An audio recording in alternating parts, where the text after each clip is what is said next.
and speak now to the International Federation of the Red Cross. Tomasso Della Longa is their spokesperson. Tomasso, good afternoon to you. You try and help patients wherever they are, in this case in Gaza.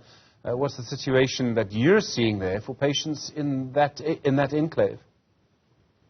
Yeah, thanks a lot for having me today. Well, the situation, I will use what the Palestine Red Crescent teams are telling us from the Gaza Strip, and they are saying that the situation is literally catastrophic. Medicines are running out, fuel for generators, so then for the electricity in the hospital are running out, basics, even food and water are becoming an issue to be found. So I would say that the situation it's really complicated. And, one of our utmost concern is the protection of civilians, but also protection of hospitals, healthcare workers, and then, of course, access. Safe and uninterrupted humanitarian aid access is really critical to bring aid to the people in Gaza. What do you believe needs to happen there now? What would you want, I presume, the Israelis to do? You want them to allow that access, right? Well, I think that this is really a joint effort between different parties, so it's not a one-way request. Our request to all the parties at the moment is to open as soon as possible the border, the southern border of the Gaza Strip, which is the border with Egypt, which is called Rafah. There are almost 10 kilometers of trucks, a queue of 10 kilometers of trucks waiting to enter with humanitarian aid.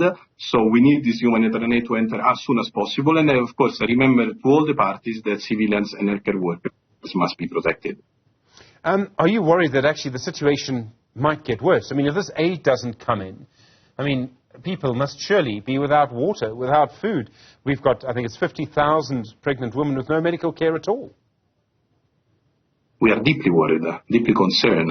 Actually, we have been saying this for many days, that without the entrance of humanitarian aid in Gaza Strip, the humanitarian needs will just skyrocket. The situation, as I said, is catastrophic, and we really need to help those people. And then we are also worried about the protection of civilians and protection of hospitals. So just to give you an example, Palestine Red Crescent teams, they have 2 hospitals in the Gaza Strip. One is in Gaza City, which is mainly the northern part.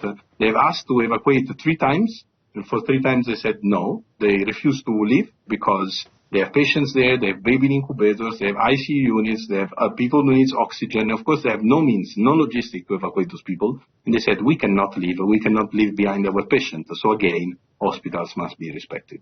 It must just be the most awful situation for doctors and nurses to face, where they have to put their own lives in danger to treat patients. And it seems the people in charge are not listening to you at all, unfortunately. Well, it's a huge dilemma.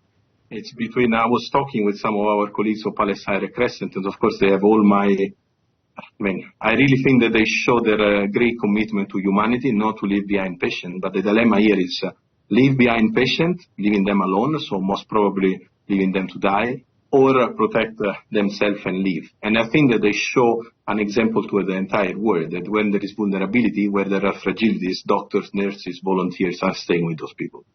Tomasso Della Longa, thank you. Spokesperson for the International Federation of the Red Cross. Just an illustration of the difficulty, the awful situation in Gaza. A reminder, of course, the US President Joe Biden and the Israeli Prime Minister Benjamin Netanyahu